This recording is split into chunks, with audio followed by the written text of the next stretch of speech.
Hello everyone and welcome back to World of Warplanes. And this time we're going to have an overview of update 2.0.5. Now, I've already made this video, but I didn't like it, so I've scrapped it and I'm redoing it. And, well, that video was done as soon as the update came out. And I contemplated whether I was going to release it or not. I decided not to release it. So, this is going to be the new video. It has been a little while since update 2.0.5 has been released, but I wanted to make sure I had a well-rounded opinion and really understand the mechanics of this arguably large patch, arguably tiny patch. And yes, let's get started. So, the first thing I want to start off with is talking about plane statuses. So, when you first purchase a plane previously, it would be considered a stock plane. So if I were to purchase any one of these planes that I don't already have researched, it would be a stock plane. What's a stock plane, you ask? Well, if you take a look at it, a stock plane simply means that you do not have any upgrade modules researched. So, that is a stock plane. Then there was another status you could achieve, which was the elite status. Elite status consisted of when you researched every research module the plane has to offer, and then you also researched every plane that the plane could research. So in this case, once I researched the F7F and upgraded all my researched all my modules, I would have elite status. Elite status did nothing unique for you, it was just a little thing there for you. However, this has been changed in the most recent update. Stock configuration is still the same. However, there's a different requirement to gain elite status. Now, elite status is achieved when every single research module has been researched. So, in this case, once I research this gun and this gun, I will have achieved elite status, even if I have not yet researched the Tiger Cat, the F7F. But that is not the only thing that has changed. If we click on this button over here, we can now see that there's two other stages we can get. The first one being a prototype stage. Prototype stages are stock, or I don't know about stock, but they're in game for research, or they're non-premium aircraft that you can purchase in the tech trees. You can get them with tokens, and it's a prototype. We don't really know much about this except that it exists and they're planning on it at some point. It is not currently in the game, but we assume that you can purchase a non-premium plane for tokens to test it out, even without researching it in the tech tree. So that's prototype. I don't want to dwell on that because we don't really have it in the game yet except for this. But the other one is the specialist configuration. Specialist configuration is activated when you achieve elite status. And remember, elite status is when you unlock all the modules on the plane, not the next plane. So, yeah, you research all the researchable modules, you get elite status, then you can start working towards specialist status. Specialist status, in order to get it, you would have to complete 2 missions. They are grindy missions, but they're not terribly hard. They do take time. They certainly take time. They're not super fast. And they do scale as the tier increases. So a tier 1 plane has much less requirements than a tier 10 plane. That's intuitive, that makes sense. There's one bullcrap thing in here, and that is one of the requirements you have to do in victorious battles, and it's usually the harder requirement, so that's bullcrap. And also you can you can just skip all the grinding and pay tokens, but 60 tokens is a crap ton. It's not really worth it unless you have a ton of tokens lying around. But then, either after you've gotten elite status, and you've either purchased it with tokens or you've completed the 2 missions, the grindy missions. They're not skill-based at all. If you play, you'll get it eventually.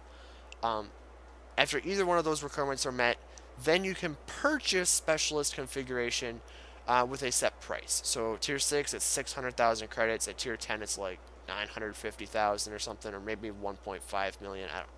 Not 1.5 million, but 1.05 million. But I digress. It doesn't really matter. You get specialist configuration. So then the question becomes, well, what's the point of doing specialist configuration? There has to be a bonus, right? And that is true. When you unlock specialist configuration, you receive materials. What are these materials? Well, they didn't exist before this update. They are a brand new resource that you can achieve by getting victorious battles. You do not receive them if it is not a victory. So yes, that's that. And these materials consist of the following. We have, if it loads ever, we have materials. We have airframe elements, mechanical parts, weapon parts, flight instruments, heat-resistant parts, and radio electronics. There's also a rarity behind here, and there is a tier restriction here. Now, so you get materials, you play a battle, you get a victory, you get materials. Depending on the tier of the plane that you are flying, depends on what materials you get. However, I think this tier thing is a little misguiding, as you can actually receive radio electronics at fairly low tier, like mid tiers. You can still receive these radio electronics. So this is a little bit misguiding. However, I think I have figured it out. I think what they're trying to say is a tier 1 plane will have only airframe elements and mechanical parts that you need in order to upgrade your equipment. But we'll get to that later. So I don't think that it's saying that you can only get airframe elements and mechanical parts when you're flying a tier 1, but it's the only materials that you will need in order to enhance your equipment and calibrate it. And we'll talk about that in just a second, enhancing and calibrating in just a second. But that's the thing. Rarity, you know, I guess it's the frequency at which the item drops. Cool beans, cool beans. So that's parts. Now you know materials. Now you know how to get them. You know about specialist configuration. You know about the changes to elite status. Now let's go over the biggest change, and that is the equipment and the consumables. First, we'll talk about consumables because they have been altered the least. But even before we do that, let's look at this this panel. Before, you could when you clicked on Service Department, it just allowed you to put universal ammunition and your consumables on there. However, in this panel, you can also put your equipment on as well. So, if we take a look at this, you can see that some of these slots are locked. And that means that I do not have access to those equipment or consumable slots until I have achieved specialist configuration. And remember, you get specialist configuration from completing the missions or paying tokens, and then also paying the credit fee, which is actually quite steep. So, once you've achieved your specialist status, or even before then, you have these different sections of your plane, I suppose, that you can mount equipment and consumables on. Every plane is different, so some planes you can mount 2 equipment slots, some planes you can't put any engine upgrades on your plane. In this case, you can put 2 engine consumables, whereas other planes you can't put any. So it does vary between planes, and that also means that the stock and elite configuration options for equipment and consumables are different for each plane. But if we take a look at this, usually my setup was first aid kit, repair kit, and pneumatic restarter. Those were the 3 consumables that I used. However, now this is not a possibility in the elite or stock configuration. Because if we take a look at this, I have to choose between a first aid kit or a fire extinguisher. Well, this is a no-brainer. I'm going to use a first aid kit. But for those who do use both of these consumables, this really sucks. And on top of that, if I ever wanted to use my special credit and experience boosting consumables, I will have to drop my med pack, which I do not like. Or if I want to put my special seasonal consumables on, then I would have to drop my first aid kit as well. So this makes you have choices. It restricts your choices. Wargaming claims it gives you more choices. They're wrong. It restricts your choices. And this is my pneumatic restarter. They renamed it, but for all intents and purposes, it's your pneumatic restarter. And there's a couple other equipment modules that I can put, or consumables that I can put on there. And now universal ammunition is a consumable. And also, you notice that you can put a consumable on your turrets. This plane doesn't have turrets, so you can't put it on there. But for the turrets, you can actually put universal ammunition or gold ammunition in your turrets in specialist configurations. Yeah, how? That's not overpowered, now is it? It's very legitimate. But anyway, I digress again. That is consumables. You get specialist, and I will get one consumable for my airframe. That will allow me to put my control surfaces on. And for engine, I don't know what I'd put on. I don't think there's really anything that I care about as much. But yeah, whatever. It doesn't really matter. Now for equipment. This is the biggest, largest, most ridiculous, I don't know. This is the largest change, I suppose, is the equipment.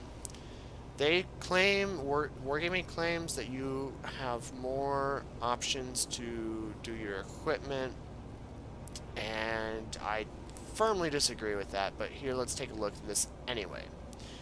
So, I have to put equipment on depending on which slots that I have available to me. So in the stock and elite configurations, I can put only these two on. When I get specialist configuration, I will unlock these two, just so you guys know. But let's take a look at this. Let's go look at my engine. So for engine, I can choose between any of these equipment modules.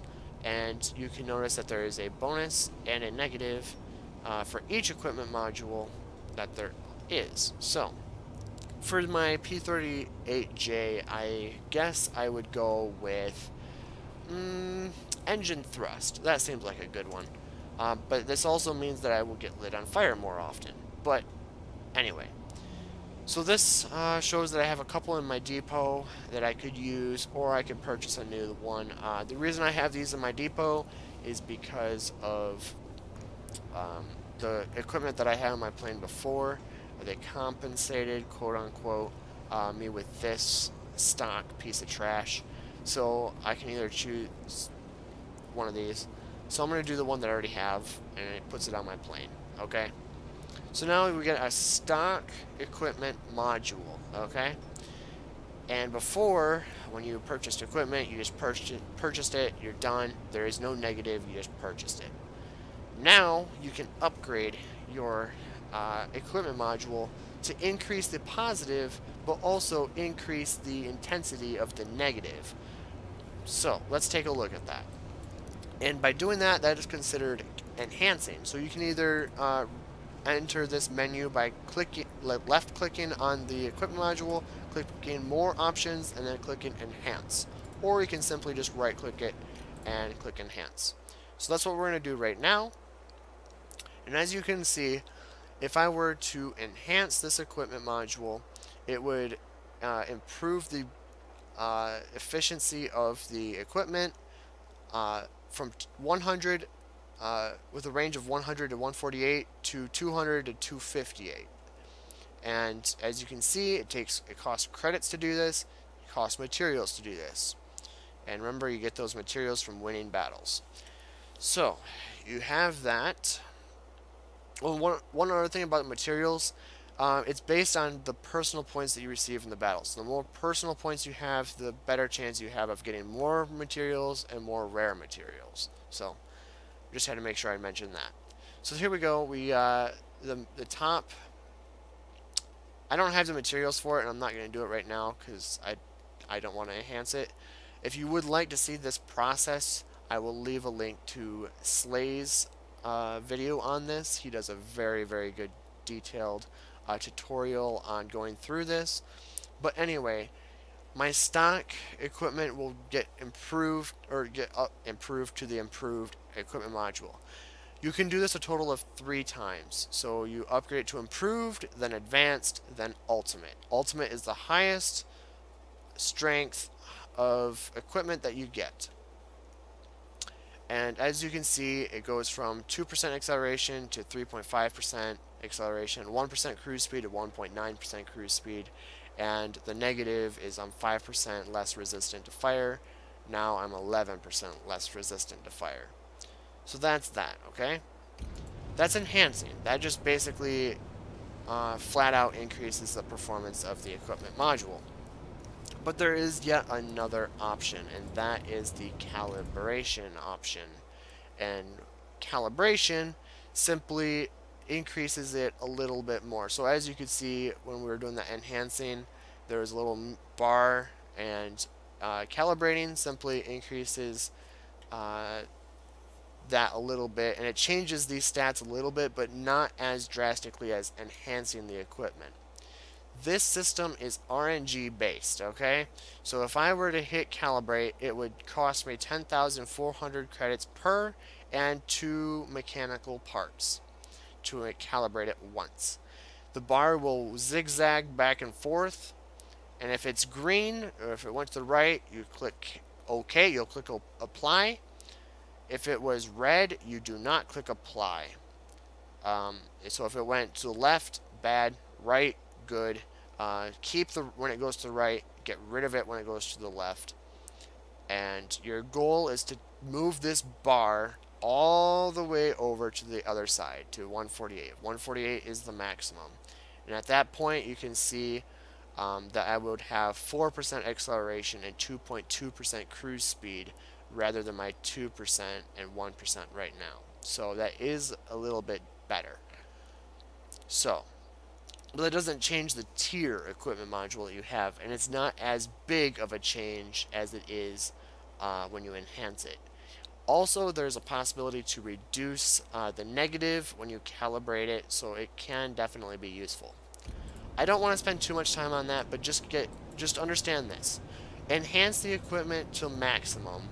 So go from stock to improved to advanced to ultimate. And then when you have an ultimate piece of equipment, then you may calibrate it and get it all the way to the maximum. For an example, let's take a look at this IL-10. My IL-10 I've been working on extensively. It is the one that I have put the most time and most effort into getting maximum equipment. So as you can see, I am specialist, so I did complete the specialist requirements, and I then purchased it.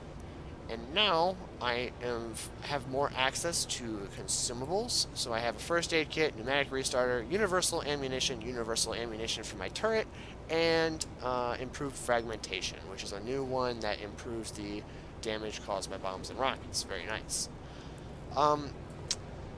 But for my equipment, I have 4 ultimate equipment modules, and what I did is I enhanced it up to ultimate, and then I have calibrated it. So if you take a look at this, I've already calibrated this one to the maximum. I've calibrated this one to the maximum. But yeah, I just wanted to show you what you can achieve. There are substantial benefits. So here you have like 16% bomb reload speed and 16% rocket reload speed. That is significant. And if you look at the bottom, there's even bonus characteristics of increased bomb accuracy, increased speed or cruise speed, and also reduced bomb reload speed. So this is huge. It makes a huge difference. You really do see a significant improvement. So that is that. I do want to mention one other thing while you are enhancing your equipment. So let's go back to the P38J so I can demonstrate this. If we go to enhance, every time you enhance it, you have another dice rolling game where you can either receive 0.5% maximum speed with boost activated or plus 1% acceleration without boost. So if I were to enhance this, I would receive these benefits as well as one of these bonus characteristics. Then, once I have an improved one and I want to improve that equipment module up to the advanced, I would have the option of 2 more bonus characteristics plus the one that I did not receive. So here's where RNG kind of comes in. Is it worth it to destroy or disassemble your equipment module to determine whether or not to try again to get the bonus characteristic that you want? Well, in some cases, absolutely. And I have never done this myself, but after watching Slay's video and I have tested it myself, just not in this video, you do receive like 70 to 80% of the materials that you put in when you disassemble your equipment. So if you didn't get the bonus characteristics that you want, you can. Typically you want to go for just 1 or 2 of the characteristics, or it's going to be very difficult to get and you're spending a lot of materials to get those bonuses. But yeah, disassembling, it's not a bad option. They do give you most of your materials back, but not all of them. And of course, they don't give you your credits back. So, that is the update. I think I am done talking about it. You enhance your equipment to the maximum, then calibrate it. Don't calibrate, then enhance. And if you want more detailed explanation on that, because I'm not going to do it in this video, I will leave a link to Slay's video, and he gives a more detailed outline of that.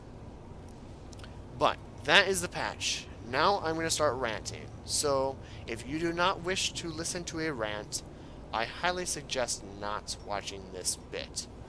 And with that being said, you have been warned. Let us start the rant. So, here it is, update 2.0.5, and when I first downloaded the update, I was highly pessimistic. I was looking at the patch notes. I thought this would kill the game. I really did. I did not like the changes I was seeing. I thought this was absolute garbage. So even before this update came out, I had it preset in my mind that this was going to be a terrible game or update. Say that I'm bad, I don't give a crap. That is how I felt about it. It was not exciting. I did not want this patch to come. But I updated it. I was hoping for the best.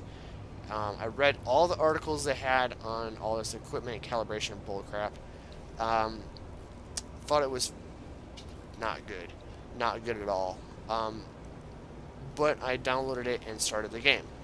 When I started the game, it introduced me, or greeted me with this cinematic little movie thing that moved between the little... kind of gave me a tour of this new hangar, I suppose. Why they put a little cinematic in there to introduce me to a hangar is beyond me. And, speaking of which, oh look, there is a new hangar. Really, guys? This game is dying, guys, and with all the bugs that were in there, with all the players that were leaving, a prettier hangar is gonna do nothing. In fact, this hangar is even bigger than it was before. If they wanted to increase load time, make it simpler. Don't make it more complex. Make the hangar simpler. If you were going to make any changes at all, just so that it can load faster. So that's that. I did not like that. At first impression, I thought this was a waste of their time. They put in a cinematic of like a tour of the hangar and changing the hangar. I'm sure this took a little while to make this new hangar. It's not worth it. So I didn't like that. But then I read the compensation plan on their site, and that's not good either. I'll get back to that a little bit later, so let's not dwell on that. But anyway, I did like, after I kind of played around with it, the specialist configuration intrigued me. I thought it was kind of cool, especially since I know that a lot of players are starting to reach the point of them filling out their tech trees. I personally still have a ways to go, and that is because I only run standard account. But for those who run premium account, a lot of their tech trees are already done. I did finish the German tech tree. My Japanese tech tree is almost done. My UK tech tree is almost done. My USSR tech tree, I still have a ways to go, and I still have a ways to go on my USA tech tree. So I still have a ways to go, but I know that a lot of people are done. So the specialist configuration, giving somebody something after they've completed the game, I think is a really good idea. I think it's something that the game could use. It's a way to not have to add new content and yet give players something new to go for, a new goal, a new objective. That is good. Also, I really like the idea that you do not have to be super skilled at the game in order to get these requirements complete. However, this is where I have a problem. This objective, the top one, always is in victorious battles, and it's the harder one. It's the one that's going to take you longer. That's bad. You're enticing people to play overpowered meta planes just to get wins, and I despise that. Get rid of this victorious battles bullcrap. Nobody liked it in attrition. Nobody liked it here. Nobody liked it anywhere. Not good. Get rid of the victorious battles requirement. That's not good. It's really not good, especially for newer players. It just isn't good. For me, where I have a 70% win rate, it's not terrible, but it's something that shouldn't be there. Also, no, wargaming, no. Don't allow people to purchase their way through the specialist status, because that makes it sound like you are pay to progress. You know what games had pay to progress recently? That's literally caused international action, and in fact some countries have even banned the use of loot crates and pay to progress things. You know what's done that? Battlefield 2 or Battlefront 2, whatever, doesn't matter. Battlefront 2, Battlefield 2, same thing. Now I'm gonna get hate in the comments. Who gives a crap?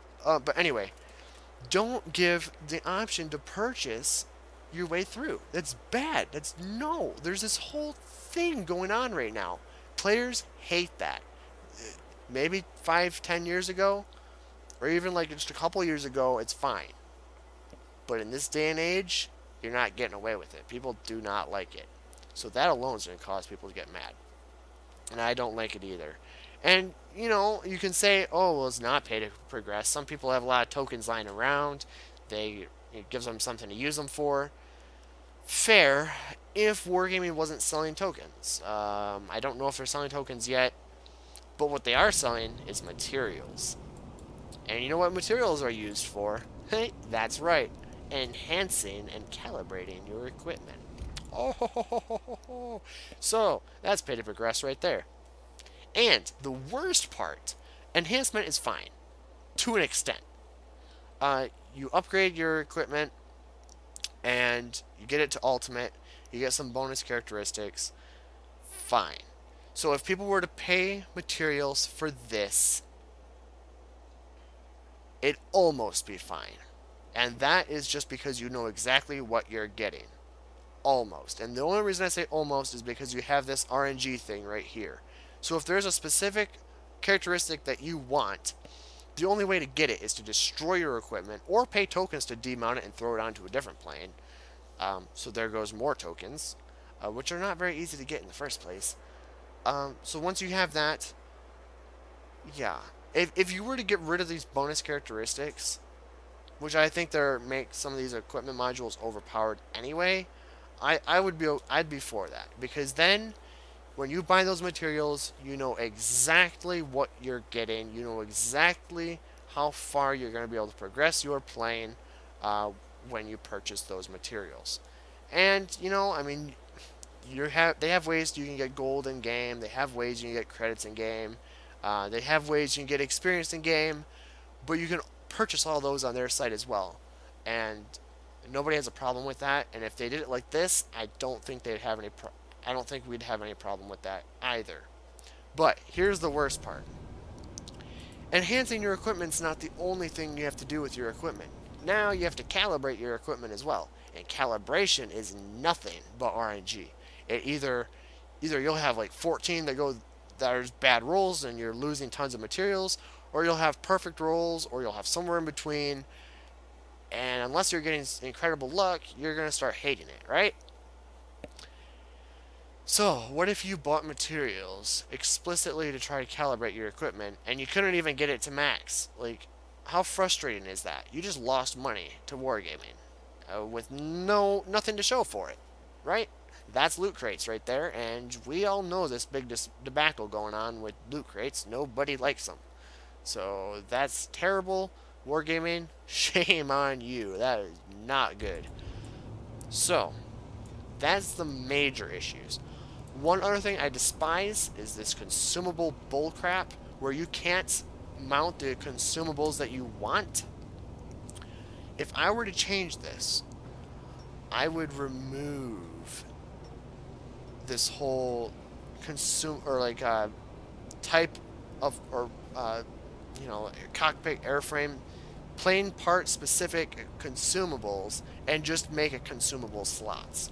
So you get 3 consumable slots stock, and once you're specialist, you get 2 more consumable slots.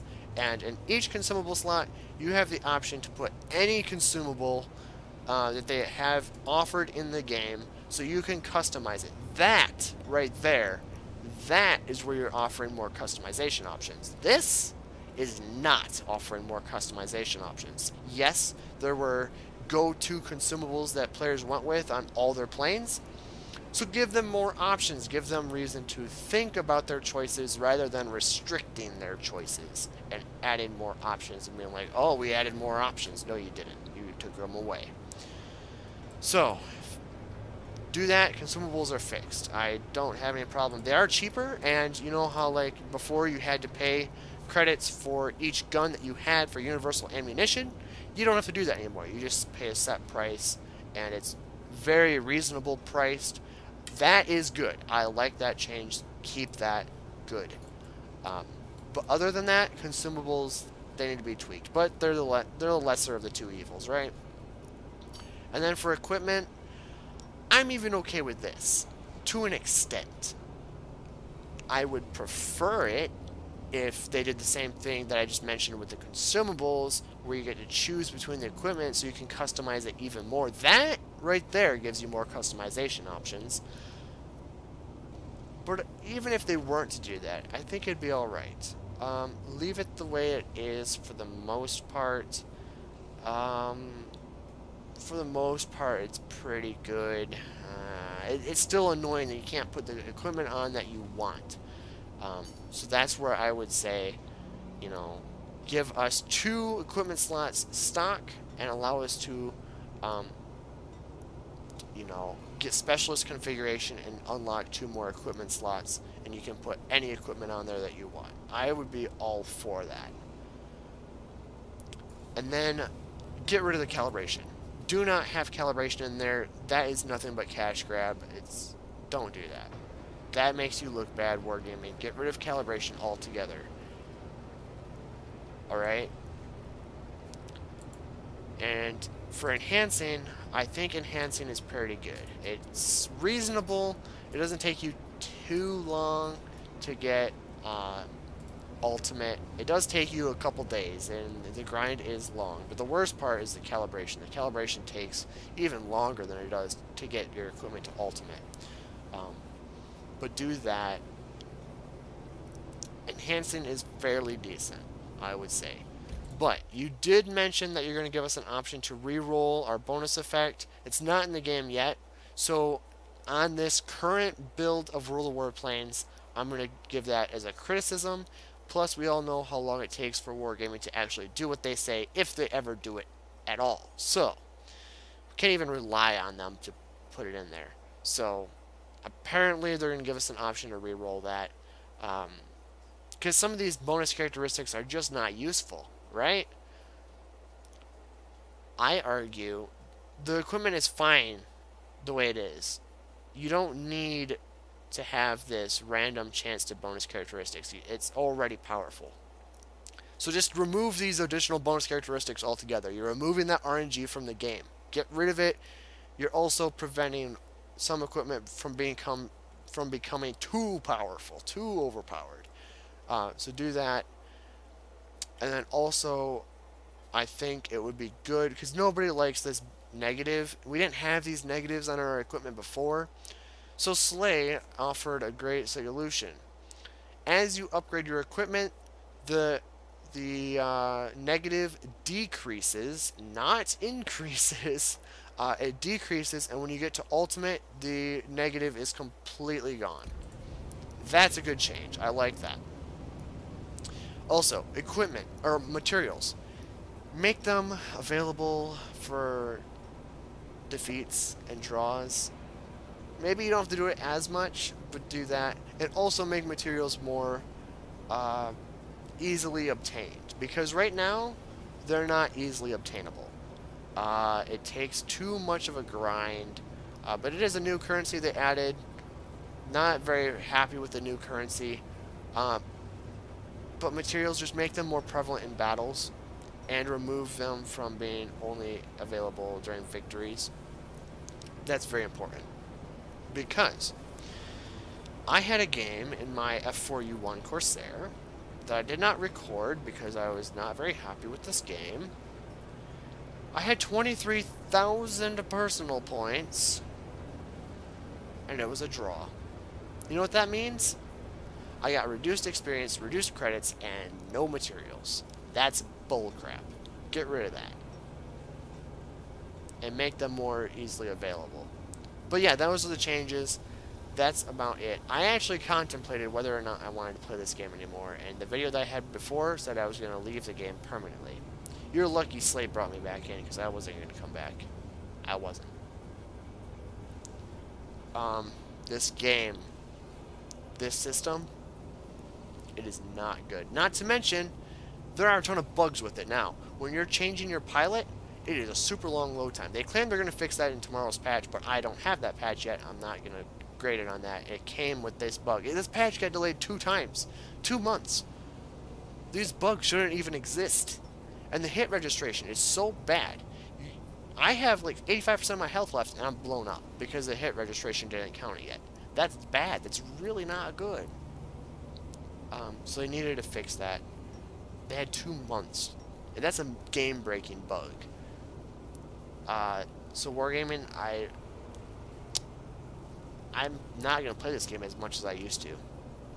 Because now everybody's headhunting me because they want the win and they know that I'm a threat. So I'm headhunted all the time, which is not fun. And players are playing meta planes, you know, RB17 Pancake, or Pancake Spitfire 14, or you get the point. And they're all specialized with maxed out equipment, and what are you supposed to do against that, huh? Is that really fair? How about new players? Learn to get raffle stumped by seal clubbing specialized, ultra powerful, ridiculous, overpowered garbage. Really, Wargaming? Is that really what you want? On a dying game? And Wargaming really needs to do balance changes, because since I've played this game, none of these planes have changed just statistically, significantly. They're all minor changes. And planes like the Pancake, planes like the RB17, planes like that need to get rebalanced. Armored Warfare, I've been playing that recently, so if you guys want to play it, shoot me an invite. I'd love to play. I'm on the EU server, so that's where you will catch me. But I've been playing Armored Warfare, and they just had a micro patch today. A micro patch. They had made some balance changes in the previous update, and the balance changes made some tanks really ridiculous. They had side effects that made them overpowered. So in a micro patch, they rebalanced it. In a micro patch. By the way, this update that we just had was less than 500 megabytes. Less than 500 megabytes. World of Tanks. They just had their soccer mode introduced. Their special event soccer mode was more than 500 megabytes. and we waited how many months for this patch, and we got less than 500 megabyte update. Bravo, Wargaming. All that time we got nothing, except for garbage that ruins the game. If this patch introduced nothing new and was only FPS up, bug fixes, gave us less latency between games, or decreased hangar load times, stuff like that, and fix the bugs that were already in the game, this would be a brilliant patch. Everybody would love it, because the things that were wrong with this game would be fixed. And on top of that, if they made some balance changes to some of the planes, and you know, balancing a game, balancing planes, balancing tanks, it's an ongoing process. It's not something you're going to get right the first time. Obviously, some of these planes are not correct. Obviously, some of these planes are underpowered. Obviously, some of them are overpowered. So it's an ongoing fight to try to rebalance the game to make sure that each plane is unique but balanced, right? And right now, they have not achieved that, so they do need to focus on that. But anyway, I think I have ranted long enough. Remove RNG from this game. And RNG is bad enough, enroll the tanks. But in this game, you don't need RNG. You don't need loot crates. You don't need garbage. So, remove that. Remove calibration. Remove the bonuses, which are randomly generated, or give us an option to reroll, but even then, that's still RNG based, so get rid of that. And I think I've made my points fairly clear. Remove victory requirements, remove that garbage, increase the spawn rate of materials, because right now it's really bad. But anyway, with that, thank you so much for watching. I hope you enjoyed.